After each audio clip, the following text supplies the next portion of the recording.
ခင်မုန်းဖြစ်သူသည်ဇနီးတဲ့ဤဖုန်းစီသို့သူမ၏ရီးစားဟောင်းထံမှဖုန်းဝင်လာသည်ကိုတတိထားမိလိုက်ပြီးသူသည်ရည်ရွယ်ချက်ရှိဖြင့်ဖုန်းကိုကင်လိုက်ပြီးဇနီးတဲ့ဤနာမည်ကိုခေါ်လိုက်ပြီးထိုအချိန်တွင်အိပ်ပျော်နေသည့်ဇနီးတဲ့ကအိတ်ချင်မှုတူဖြင့်ပြန်ဖြေလိုက်ပြီးထိုအတန်လေးတစ်ချက်တည်းဖြစ်ပင်ရီးစားဟောင်းဖြစ်သူမှာမနာလိုစိတ်ဖြင့်ယူမတက်ဖြစ်သွားတော့သည်ဖုန်းချပြီးနောက်ခင်မုန်းဖြစ်သူသည်ဖုန်းမှတ်တမ်းကိုချက်ချင်းဖြတ်ပစ်လိုက်ပြီးဇနီးသည်ကိုတင်းတင်းကြပ်ကြပ်ပွေ့ဖက်ထားလိုက်သည်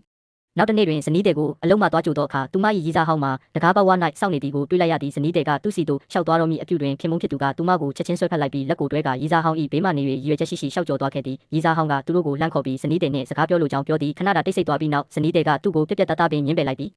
အမှန်စင်စစ်ဇနီးဒီမှာရခင်ကတင်းနှစ်အားကစားသမားဖြစ်သူရီးစားဟောင်းနှင့်တိတ်တိတ်ပုံတွဲခဲ့ပူသည်ထိုစဉ်ကသတင်းထောက်များကတပ်ပုံရိုက်ပြီးအွန်လိုင်းပေါ်တင်လိုက်သည့်အတွက်အင်တာနက်အသုံးပြုသူအများစုကရီးစားဟောင်းဖြစ်သူ၏ပြိုင်ပွဲရှုံးနိမ့်မှုများအတွက်သူမကိုအပြစ်တင်စော်ကားခဲ့ကြသည်ထိုစဉ်ကရီးစားဟောင်းဖြစ်သူမှာသူမအတွက်တခုံးများမခုခံရဲခဲ့သဖြင့်နှစ်ဦးသားလမ်းခွဲခဲ့ကြရသည်နောက်ပိုင်းတွင်လက်ရှိခင်ပွန်းဖြစ်သူနှင့်ဆုံတွေ့ခဲ့ပြီးသူ၏ရင့်ကျက်တည်ငြိမ်မှုကြောင့်လက်ထပ်ခွင့်ကိုလက်ခံခဲ့သည်သူတို့၏လက်ထပ်ပွဲသတင်းကြောင့်သူမအပေါ်ပြုလုပ်နေသည့်အွန်လိုင်းစော်ကားမှုများမှာအဆုံးသတ်သွားခဲ့သည်လက်ထပ်ပြီး3နှစ်ကျော်လာတော့လဲဇနီးတင်မှာသူ့ကိုအမှန်တကယ်ချစ်နေသေးသည်မဟုတ်ကြောင်းခင်မုန်းဖြစ်သူသိထားသဖြင့်သူ၏ခံစားချက်များကိုထိန်းချုပ်ထားခဲ့သည်ရီးစားဟောင်းပြန်ရောက်လာမှသာသူသည်ချင်းချောက်ခံနေရတယ်လို့ခံစားလာရသည်ရီးစားဟောင်းမှာဇနီးတင်နှင့်တွေ့ရန်အတွက်သူမ၏ကုမ္ပဏီနှင့်တီးသန့်အင်တာဗျူးလုပ်ရန်သဘောတူညီခဲ့သည်ထို့အကြောင်းကိုသိသွားသောအခါဇနီးတင်သည်ကုမ္ပဏီ၌တာဝန်ပြောင်းရွှေ့ပေးရန်တောင်းဆိုခဲ့သည်ကင်မရာရှိမှသတင်းထောက်လုံးမှကင်မရာနောက်ွယ်မှဝန်ထမ်းဖြစ်သူပြောင်းလဲလိုက်သည်သို့တော်လည်းသူမ၏လုပ်ရည်ကိုင်ရည်ကောင်းမွန်မှုကြောင့်သူမ၏အထက်လူကြီးကရီးစားဟောင်းကိုအင်တာဗျူးရန်တာဝန်ပေးလိုက်ပြန်သည်ထို့တော့တွင်ခင်မုန်းဖြစ်သူသည်ရီးစားဟောင်း၏တင်းနှစ်ပွဲကိုကြည့်ရန်အားကစားကွင်းသို့တွားရောက်ခဲ့သည်ရီးစားဟောင်းကသူ့ကိုဇနီးတဲ့၏ခင်မုန်းဖြစ်မှန်းသိသွားသောအခါမနာလိုမှုများဖြင့်ပွဲစဉ်တစ်လျှောက်အကောင်းဆုံးကစားပြခဲ့သည်ပွဲနိုင်ရပြီးနောက်သတင်းထောက်များကဝိုင်းအောင်လာကြရာသူသည်သူလွမ်းနေရသည့်ဇနီးတဲ့ကိုချက်ချင်းတွေ့လိုက်ရသည်တခြားသတင်းထောက်များကသူမကိုမြင်သောအခါအံ့အားသင့်သွားပြီးလမ်းဖယ်ပေးလိုက်ကြသည်ထို့အချိန်တွင်ခင်မုန်းဖြစ်သူကလက်တန်းပေါ်ရှိလက်ထက်လက်စွပ်ကိုလှည့်ပတ်ကစားရင်း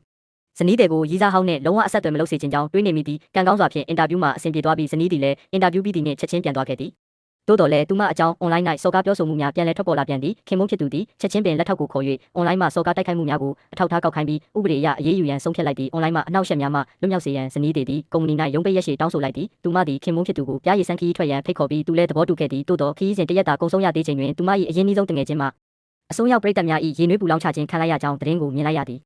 သူမသည်တငယ်ချင်းဖြစ်သူကိုချက်ချင်းဖုန်းခေါ်လိုက်ရာရီးစားဟောင်း၏ပရိသတ်များကသူမ၏လုပ်ငန်းခွင်ထိလာရောက်ရုံးရင်းဆန်ခတ်ဖြစ်ပြီးတငယ်ချင်းဖြစ်သူကိုမတော်တဆထိခိုက်စေခဲ့ကြောင်းသိလိုက်ရသည်သူမအလွန်မင်းစိတ်မကောင်းဖြစ်ရသည်တငယ်ချင်းဖြစ်သူကိုပြုစုရန်အတွက်ပြားရည်ဆန်ခီးကိုစောစီးစွာအဆုံးသတ်ခဲ့ရသည်တငယ်ချင်းဖြစ်သူကသူမအားအွန်လိုင်းမှာစော်ကားထားသောမှတ်ချက်များအားလုံးလိုရုတ်တရက်ပျောက်ကွယ်သွားပြီးအကောင့်ချို့လည်းပိတ်ပင်ခံလိုက်ရကြောင်းပြောပြသည်သူမဝေခွဲမရဖြစ်နေချိန်တွင်ရီး